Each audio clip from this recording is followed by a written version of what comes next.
Hello there. I'm Anchorpete, and this is my wife, Shari T. Hello there. And we are here to discuss the finale of Lisey'S story. We have reviewed every episode from 1 to 8, and well, here's episode 8 we're about to talk about, right? Yeah, we know we're late. We were out of town, and it was just hard to get done while we were in another state. Yeah. So, this is my last day before I have to go back to work, and so we want to knock out this review and get it to you guys. But more importantly, we want to know what you guys thought of the show in general. You know, we haven't got as many comments as we did for Mayor of Easttown, and I'd just like to know if other people like this show. Like, if you guys tuned out kind of early, or if this was everything that you expected. Yeah, we'd love it if you would join us in the discussion, even though this is the final episode. Still discussion to be had. And if you enjoyed listening and talking with us, please like and subscribe. Heck yeah, that'd be nice. I'm so awkward. Dude, look at me. I'm like king of the awkwardness over here. So let's just dive into it, and hopefully our awkwardness will, kind of come out of us. Okay. Like we're letting out the bad. I won't cut myself, though. Please don't. Okay. So anyway, Shari, this episode was called Lisey'S story, and we find out that Lisey'S story is an actual thing in this show, in this book, right? Right. And so the main question we had of the on the thumbnail was Lisey'S story, which it's titled, was it actually about Lisey? Yeah, I think it's debatable. It certainly is, on the surface about Scott, really, right? Yeah. Lisey'S story was the actual book he left for her in Booyah Moon. And or not a book or whatever. It's some sort of manuscript, right? Yeah, I don't know how long it is, but I think it's him telling her his final dark secret that he has never really shared with anyone, which is that he killed his father. Yeah. Right. And it's the reasons why and how that went down. And to me, all of the stuff with Scott and his father and his brother are the very, very best parts of this show. Although in the book, I'm much more into like Scott and Lisey's love story too. Mm-hmm. But on the show, I think I enjoyed the parts with the father so much because it's such a complicated relationship. Mm-hmm. I really like the idea that this father is like abusive. However, he loves his kid, and that's like a hard thing to kind of wrap your mind around considering what he's done to his kid, but he shows love for him. Anyway, Lisey'S story, which he has dedicated to her, and then she says in this episode, they're all for me, really. Right. What did you think? Yeah, in previous episodes, they alluded to the idea that Scott didn't want to dedicate any of the books to her, at least in writing. She asked him not to. Oh, she asked him not to, because they thought that was like, I guess, cliche or sort of arrogant or something like that, right? And then in this one, they admit that, every story was dedicated to her. And we've known a few times in a few different episodes, Scott has said that basically, you have saved me. You're the one that's been there for me, right? His anchor. Yeah, and on the surface, it does seem like it's Lisey'S story, right? But I think on the surface, it seems like a Scott story. Okay, well, yeah, maybe I'm misspeaking, because I think what's so ironic is that the title of the manuscript he wrote was Lisey'S story, but it's really nothing about Lisey whatsoever. That's what I'm saying. Yeah.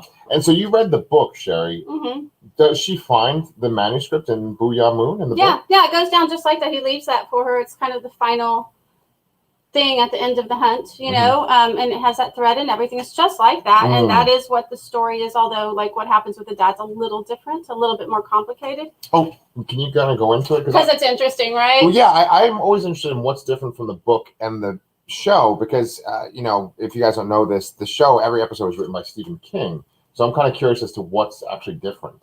It's I think it makes it a little bit deeper what actually happens, which is that the father feels like the bad gunky's coming. He always kind of feels that way, but after it's like 2 months after the brother has been killed, yeah. Right? And they're just not doing well, probably both grieving and upset over that incident. And the father like warns Scott, I feel it coming. He has this jar of money. He's like, take this and leave, go save yourself. I feel like something's going to happen. I'm going to do something bad. And on the show, he kind of says it's you or me who's going to die. He does. But he doesn't clarify why, right? Did you understand that? In the book, they're more clearer. He's like, I'm gonna get it, Yeah. And if you don't take this money and leave, I might kill you. Okay. Okay.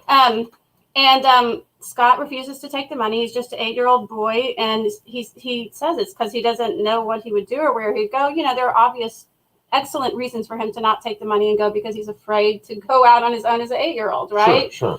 So he doesn't do it, and the father's like, okay, but one day you may have to, you know, do something you don't want to do, you know.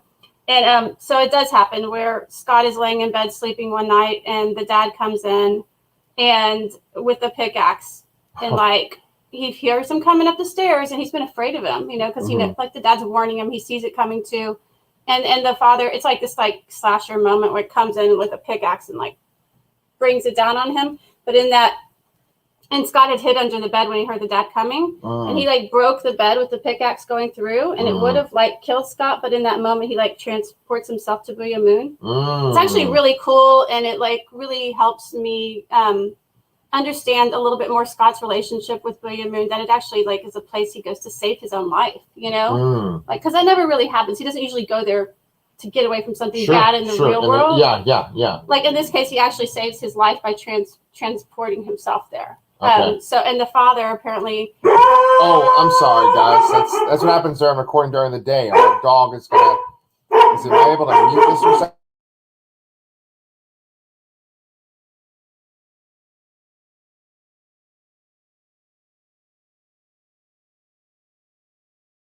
We apologize for that. I'm sure if you were listening on the podcast, it's pretty disturbing. Someone just dropped off a package, but that's what happens when you record live.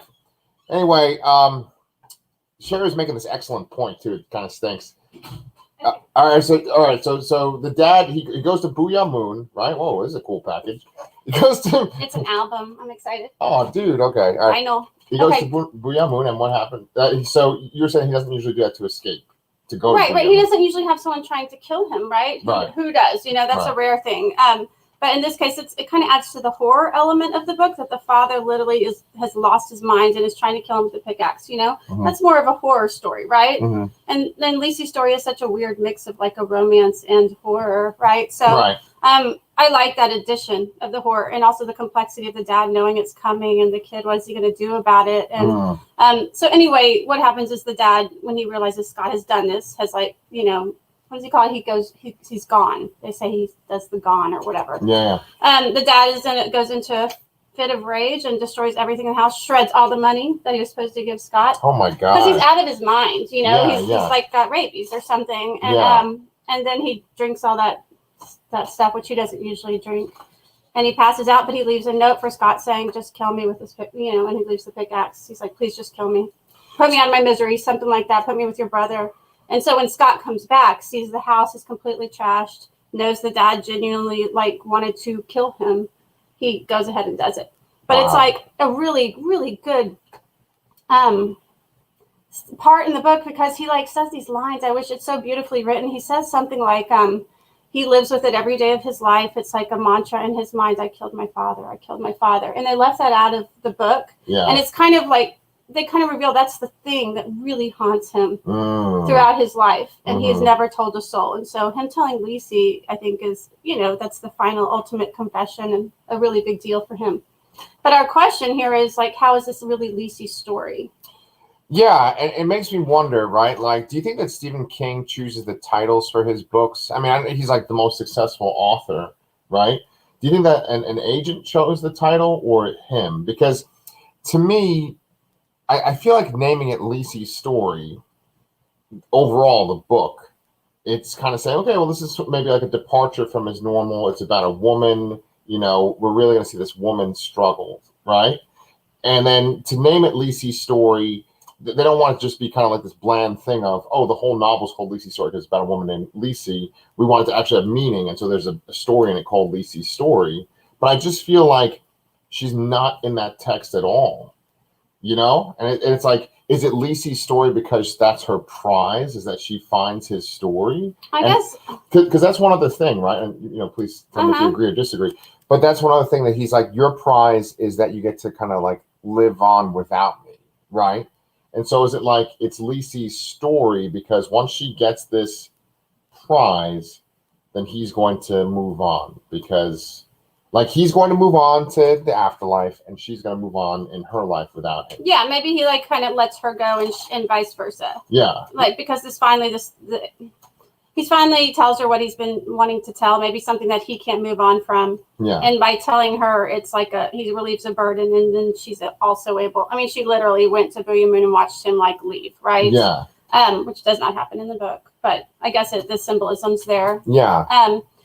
Yeah. I mean, I think it's kind of a fair title because it is about her moving on and how she deals with the grief. And in the book, there's much more of her thoughts and her feelings, and yeah.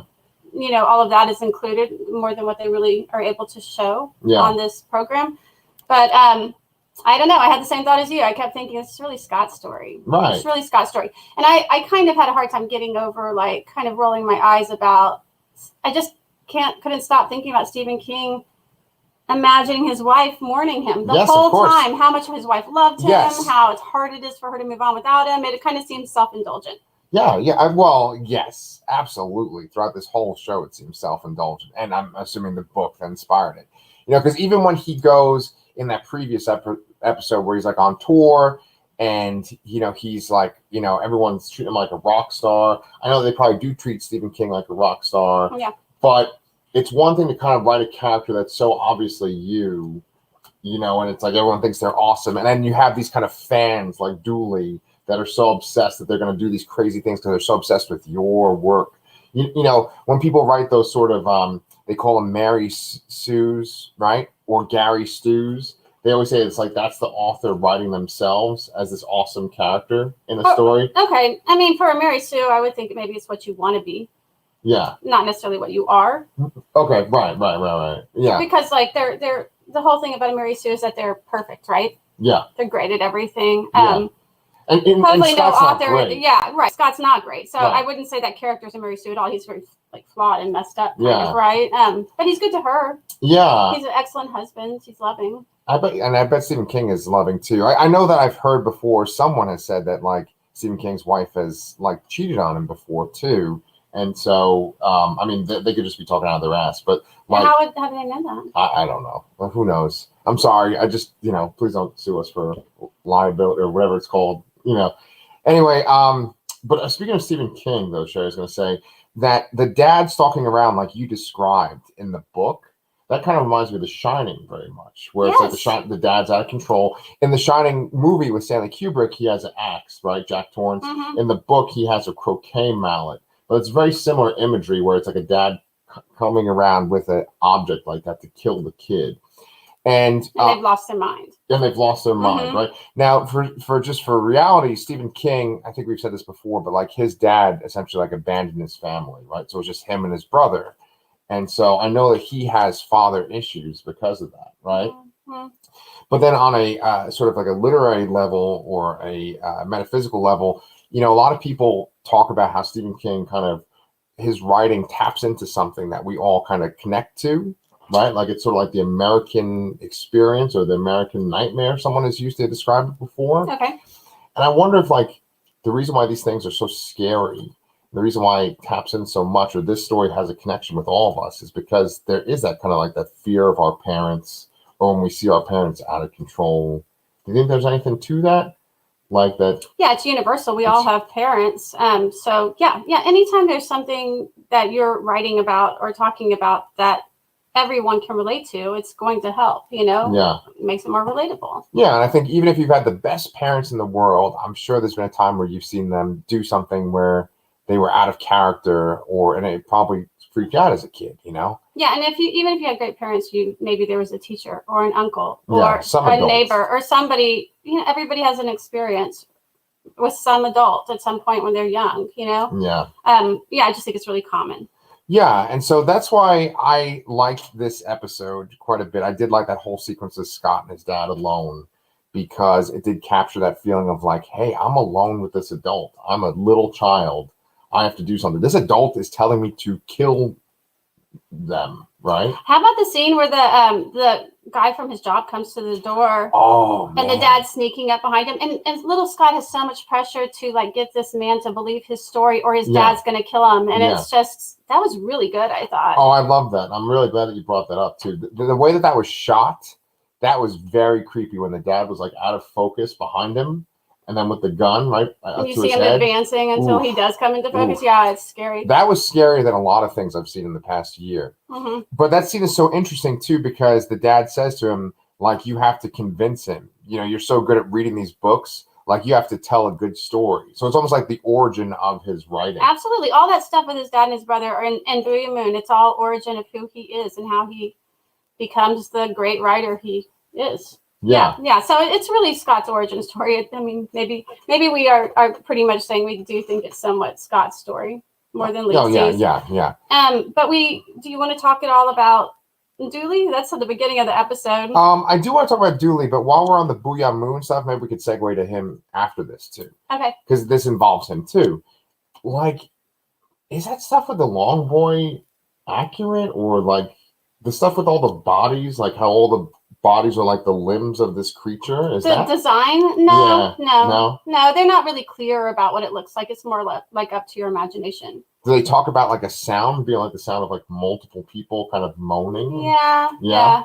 I don't know if they say that, but they talk about the scary sounds it makes, moaning and stuff. Yeah, I didn't know how to interpret that, the long boy. I mean, it seemed like it was a bunch of people just like gathered together in misery. And I'm like, well, what does that represent? Like, why is it these specific people? Right? Because you don't think it's like hell? Okay, so it's like all the afterlife is in Booyah Moon? I don't know. Yeah, I mean, I just kind of wanted to unpack that for like 2 seconds, then we'll get to Dooley. Because it's like, in this episode, they reveal that the people that are sitting there, the shrouded ones, are dead people that have yet to move on, right? And So it's kind of purgatory. Right. And it looks like they're kind of decomposing too, kind of, right? Like they're getting more gaunt and stuff, right? Then you have like people just kind of like looking at fond memories, like Manda, the sister, and even Lisey does that in this episode too. But then in the woods, you just have this lumbering thing that's made up of people. And I guess I was wondering, like, why do these people deserve this? Like, what happened to them? Like, so you're taking it like it's hell and they're being punished? Not necessarily. No, I mean, I'm having a hard time kind of trying to answer that because Lisey and Scott are in danger of the thing too. Right. They're in danger too. They never get caught or taken. Mm-hmm. And I love in the book that Dooley's like, ultimately what Lisey decides to do is take him there, and knowing what she knows about the long boy, she attracts his attention. Because that's why they're always real quiet. So if you're loud, you'll attract his attention and he might come get you. I love that she takes him there and he has no idea, and she kind of tricks him into drawing the thing's attention. Really, really love that punishment for him. But I guess it's not, I mean, I don't know what to tell you. I mean, in the book, he's not made up of all these people, so that's not even there. Well, in the book, does he get grabbed by the long boy? The long boy gets him, yeah. And then does it describe anything when he gets him? Just like horrible screaming and stuff. No, you don't. That torn apart body that's in her pool, that doesn't happen. She takes him to Booyah Moon, he gets taken by the long boy, and that's it. His body's just missing. See, I think that was kind of like a bad scene in the movie where she takes all the parts and just throwing them off the river. Yeah, just casually. Yeah, they're not even wrapped up or weighted down. Or I mean, there's his shredded face that, like, if someone pulled up next to her, they just would see a shredded face. Yeah, and she's like in broad daylight. Maybe it was very early morning. Was my guess. Yeah, but still, not middle of the night. Just like this dam where people could be like on vacation taking pictures, and she's like, "There's a leg. Yeah. There's an arm." That was bad, and I like it a lot better in the book that he doesn't come back. Yeah. So she doesn't have to worry about that aspect, and she also has this moment with the policeman where she kind of implies that she did something with him in the show. Yeah, but that's not in the book. Okay, yeah, I kind of felt like that might have been a tacked on scene. Yeah. Does the cop get shot in the book? No. So she doesn't have to cover that up or anything. Oh, is there even a cop there or anything like that? No, there's always a cop kind of watching, but I think the night that it happened with Dooley, he got called away. Like maybe Dooley distracted him. I kind of can't remember, but he doesn't kill a cop, so it's not necessary to like explain that or anything. Dooley just goes missing. They find his car. They don't even know. There's no reason to suspect foul play, really. Well, what speaking of Dooley, then, as we're transitioning to that, like their final confrontation itself, did you like that? Did you like the way that it went down? Did you like the book better? I know you're saying that like his end you liked better, but like their last kind of moment, their last interaction. Julie and Lisey? Yeah. It's pretty disturbing, right? I thought it was just like the book. Why was it? What? I thought it was disturbing. He first of all, he always headbutts, right? Yeah, that's awful. He headbutted her a bunch of times, and then she got him with the shovel a couple of times. And then at one point, it looked like he broke her wrist to the point where a bone was sticking out, and then it looked like he was biting the bone. Right? That was pretty. Yeah, I think I kind of closed my eyes, so I'm not sure what all he did. It was pretty intense. Yeah, I don't really like looking at that. It was upsetting, but yeah, I mean, he struggles and fights with her, and she smacks him with the shovel, which is important. That's why the shovel's important. You know, she saves Scott's life with it once, and then she saves her own life with it. Mm-hmm. She doesn't do that sacrifice to the long boy of the shovel. That's not in there, which I thought was kind of silly. Yeah, I was like, what's up with that? And it gets real close to her face and reminded me of the BDG. Oh, really? Yeah, I was like, what is this thing? BFG? Is it BFG? You know what I'm talking about? Roald Dahl. Yeah. Steven Spielberg. Yeah. The BFG. I was like, I thought that was silly. Yeah. Well, I mean, did you notice that he had the blue eyes like that too? At one point, did you notice Dooley had the blue eyes before? I didn't notice that. Yeah, because remember the brother when he got possessed or whatever, he had blue eyes. Mm-hmm. Dooley had that too when he was looking up and he's like, "I'm Scott Landon's son." He had those blue eyes. Mm-hmm. I was like, "What's up with that?" See, I always kind of connected the long boy to that sort of that illness, right? And this is just my interpretation. I mean, maybe you tell me I'm wrong, but you said it was kind of like hell. I think that Booyah Moon is essentially like our imagination or our collective unconsciousness. And here's another thing too. When Scott leaves at the very end, he has the shroud on and he goes into the water and he disappears. And I kind of maybe took that as that's our collective unconsciousness as humans. And he's essentially dissipating and just becoming part of our imagination and he's gone. That's when you die, you just kind of fade off, right? And and then people can look off into that pool and see things, but it's he's just kind of becoming one with that. And I took the long boy as madness, that the long boy touched the brother and the brother went crazy, and Dooley was certainly crazy. So I think that the long boy is almost when you're in your imagination too much, or you just go over the deep end. That's the way you're looking for the metaphor, the metaphorical meaning. I'm just not sure, and that sounds like as good a guess as any. Sure. Hey, if you know or if you have a thought about it, please let us know in the comments too. I'd like to hear your interpretation of Booyah Moon and the Long Boy. I just want to say real quick, based on what you just said, if the madness of the Long Boy is what touched the brother, doesn't it make you curious what happened to the father? Yeah, and the whole Landon backstory. I almost kind of I started thinking about how it'd be kind of cool to have a Landon prequel about their family, because their family seems to have a history of this problem. I agree, yeah. So I thought that would be really interesting. This whole thing made me really curious about the father. Mm-hmm.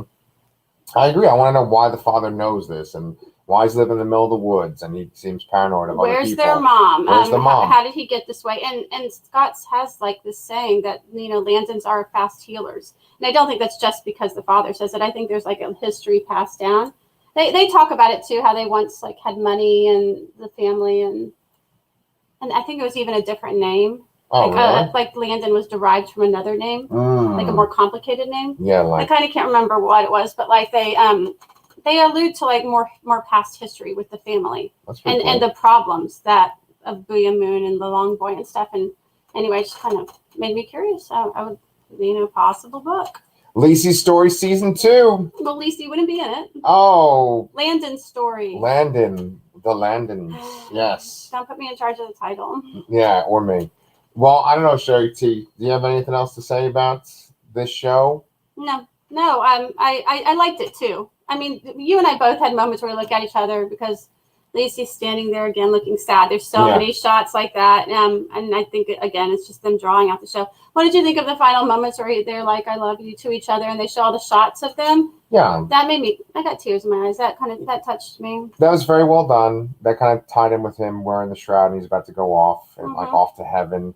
It was this great little montage of this is kind of what happens. But I think what got me the most teary-eyed in that sequence was that it did eventually cut to her memories in her childhood, because she's looking off at the pirate ship. The Hollyhawks. Hollyhawks. That got me too. Yeah. That whole scene, and then it went to that. Yes.